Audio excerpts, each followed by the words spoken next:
Hi, this is Chris George, and welcome to this exclusive first look for Guitarist magazine at the new Marshall AFD100.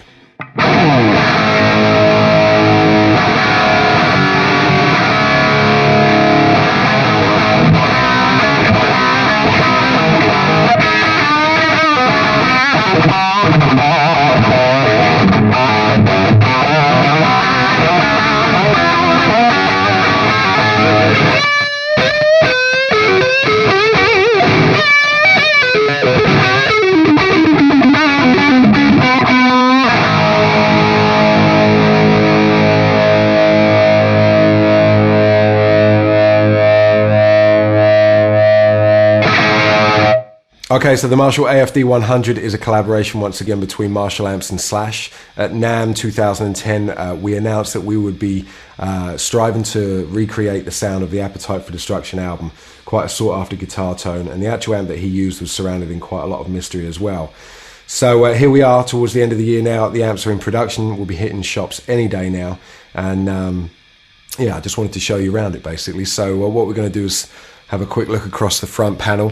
Although it looks essentially standard Marshall issue with a presence, bass, middle, treble, master and gain, you've also got this added power control just at the beginning there on the left hand side, which we'll look at in more detail in just a minute. Then you've got two switches. First up, your effects loop switch, which turns it on and off, and also the switch which switches between the two gain stages. The lower gain is called number 34, which is based on Slash's post-Appetite crunch sound, and then the AFD sound itself, which is more filled and a bit more gain and bottom end and stuff like that. So the power control thing is very cool. It's inbuilt power attenuation into the amp. So when you've got the power control all the way maxed out, you're running a full 100 watts. When it's all the way down to its minimum point, you're running 0.1 of a watt. So the amp makes a great practice amp as well. Other cool features on this amp are the fact that it's self-biasing, so if you want to switch out valves, it makes it very easy to do. There's 4 valve indicator lights on the back which will glow up red if there's a problem with any of the output valves.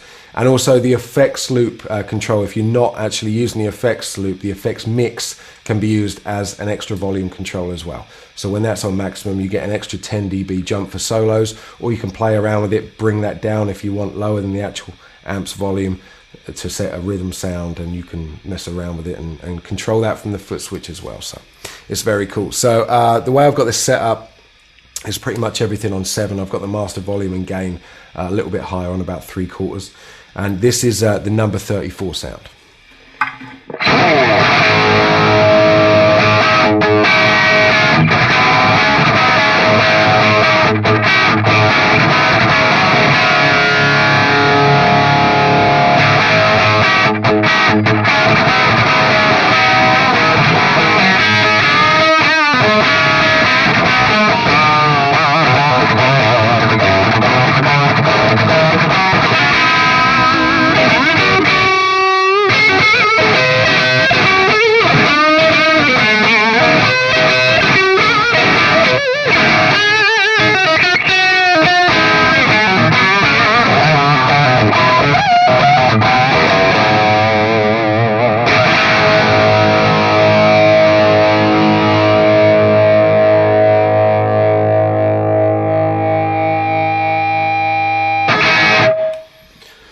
So you can hear straight away the amp is responding as any good valve amp should. It's got that definite distinct sound to it as well, especially when using a Les Paul.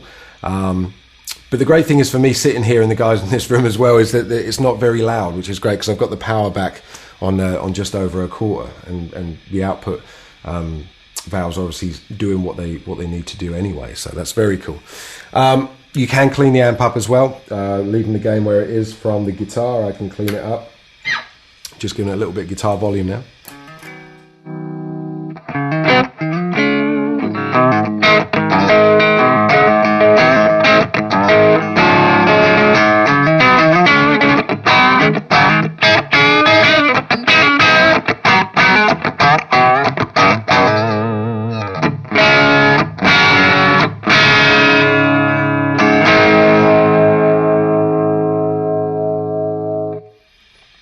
You can also, if you wanted to, obviously reduce the amount of gain while you're playing for that channel to get a good clean sound as well. But primarily the objective of this amp was to get some good dirty sounds out of it. And speaking of which, what I'm going to do now is switch over to the AFD mode. And what happens now, as I said earlier, is the sound, you'll hear the sound fill out. There's a bit more bottom end, more gain, good for soloing and stuff like that.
So yeah, it makes, whether you're a fan of Slash or not, then it makes just a really good 100-watt all-valve Marshall tone for you to go out and gig with, you know what I mean? So, and because of the features in it as well, it's very cool.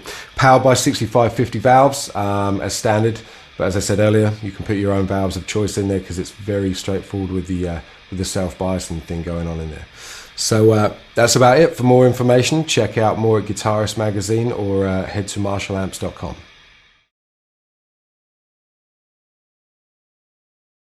Thanks very much to Chris George there. But now let's check out how the AFD100 sounds when using guitars other than a Gibson Les Paul. For each of the following bytes, we're going to keep the amps gain to 8, the power to 4, and we're going to keep it in AFD mode. So let's begin with this Fender American Special Strat. The guitars have a standard specification, which means it's loaded with 3 Texas Special single coils. We're going to start with the bridge pickup before flicking to the neck pickup halfway through.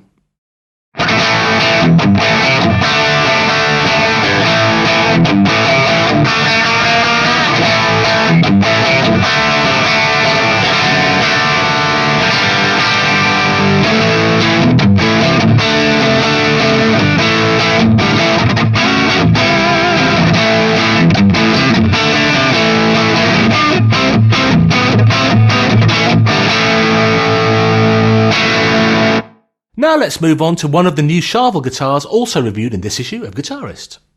This is the Pro Mod SoCal Style 1 that features a DiMarzio Tone Zone humbucker in the bridge and an Evolution humbucker at the neck. Again, we'll swap between the 2 pickups halfway through the following byte.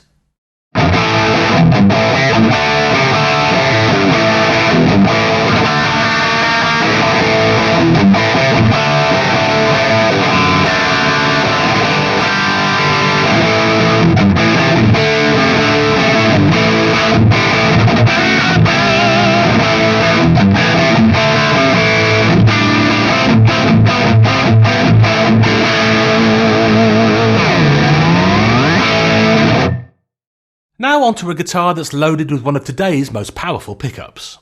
This is one of our Bitzer guitars and it features a chrome EMG 81 active humbucker. This pickup is often used to obtain crushing metal tones, so here's how it sounds through the AFD100.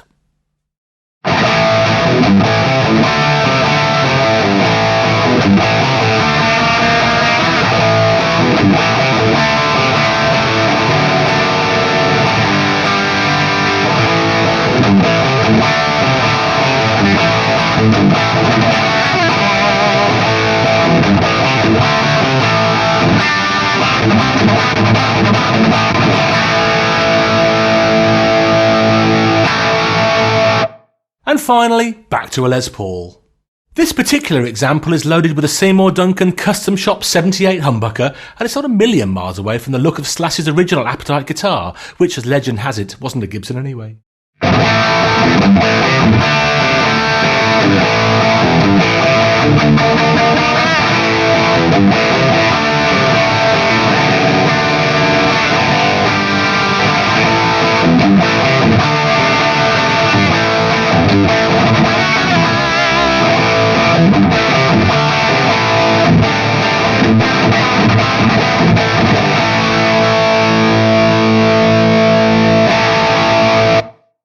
There we go, there's an exhaustive and exclusive look at one of Marshall's most exciting releases ever, the AFD100. For more, make sure you check out the review in this month's magazine or go straight to marshallamplification.com.